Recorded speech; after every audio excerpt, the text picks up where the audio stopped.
வணக்கம் ராசாவின் ரோசா வியூஸ் மக்களே. Welcome to my channel.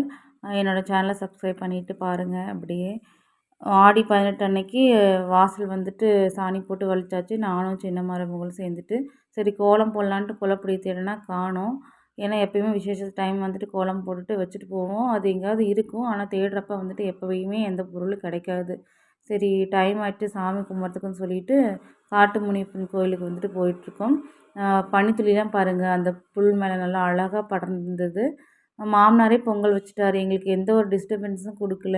அவராக நேரமாக எழுந்திரிச்சு போய் பொங்கல் வச்சார். ஆண்கள் தான் வைக்கணும், பெண்கள் தான் வைக்கணுன்ற கட்டாயம் கிடையாது.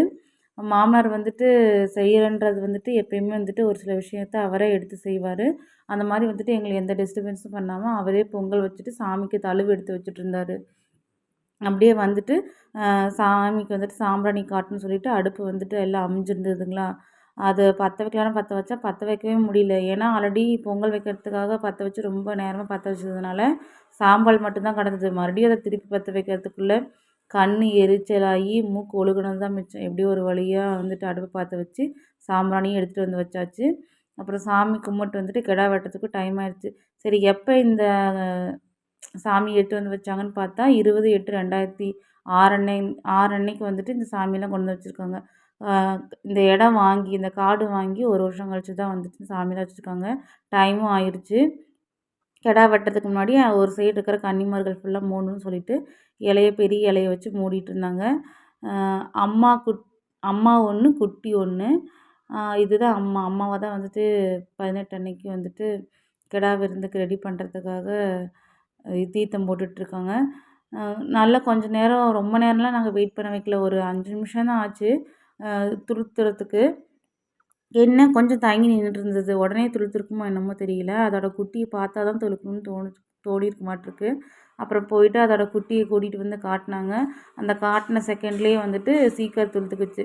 எப்பயுமே ஆடு, கோழி எது வெட்டும் போதுமே நம்ம நிற்கிறவங்க மனசில் வந்து என்ன ஓடிட்டுருக்கும், சீக்கிரம் துளுத்துறணும், ஏதாவது தப்பு பண்ணியிருந்தா மன்னிச்சுக்கோங்க, நமக்குள்ளே என்னென்ன வேணாலும் தோணும். ஒரு வித பயமும் இருக்கும். சீக்கிரம் துளுத்துட்டா ரொம்ப சந்தோஷமாகவும் இருக்கும். குட்டியை கொண்டு வந்து நிப்பாட்டினோடனே துளுத்த உடனே எங்களுக்கு ரொம்ப சந்தோஷமாயிருச்சு. கிடா வெட்டுறவங்க ஆல்ரெடி முன்னாடியே ஒரு 1/4 மணி நேரத்துக்கு முன்னாடி வந்து நின்றுட்டாங்க. துளுத்த உடனே வந்துட்டு கிடா வெட்டுறதுக்கு ரெடி ஆகிட்டாங்க. அப்புறம் சாமிக்கு வந்துட்டு கிடா வெட்டின கறியில் ஒரு சில கறியை வந்துட்டு சுட்டு படைக்கணுமாட்டிருக்கு. அதனால் வந்துட்டு என் மாமனார் வந்துட்டு அடுப்பில் வந்துட்டு சுட்டுட்ருக்கிறாரு. சுட்ட உடனே வந்துட்டு சாமிக்கு ஒவ்வொரு சாமிக்கும் ஒவ்வொரு பீஸ் வந்து எடுத்து வச்சுட்ருந்தாங்க. இங்கேயும் சாமி கும்பிட்டு முடித்த உடனே இங்கேயும் தூக்கி 3 மூலைக்கும் தூக்கி எறிவாங்களாட்டிருக்கு. அப்போது ஒரு டைலாக் சொல்கிறாங்க. அது என்ன டைலாக்னு தெரியல. இந்தா பிடிச்சிக்கோ, இந்தா பிடிச்சிக்கோன்னு மட்டும் சொன்னது வேணால் ஞாபகம் இருக்குது.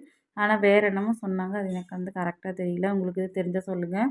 அப்புறம் பெரிய தம்பி வந்துட்டு ஆட்டை தூக்கிட்டு போகிறது பாருங்கள். ஹேண்ட்பேக் மாட்டுற மாதிரி எடுத்துச்சு, தோள்பட்டையில் போட்டுச்சு, தூக்கிட்டு போயிடுச்சு. சரி வந்துட்டு கெடா கறியும் கூறு போட ஆரம்பிச்சிட்டாங்க. இந்த கூறு வந்து எல்லாமே எங்களுக்கு கிடையாது. சில பேர் காசுக்கும் கேட்பாங்க. சில பேர் வந்துட்டு அவங்க கிடா வெட்டும்போது எங்களுக்கு கொஞ்சம் கொடுப்பாங்க. நமக்கு கொடுக்கும்போது நம்மளும் அவங்களுக்கு கொடுக்கணும் இல்லைங்களா? அதனால பிரித்து வச்சுட்டுருந்தாங்க. சரி அந்த கிடா வெட்டுற கேப்பில் வந்துட்டு குலதெய்வ கோவிலுக்கு சாமி கும்பிட்டு போகலான்ட்டு வந்துட்டு தரிசிச்சுட்டு வீட்டுக்கு கிளம்பியாச்சு.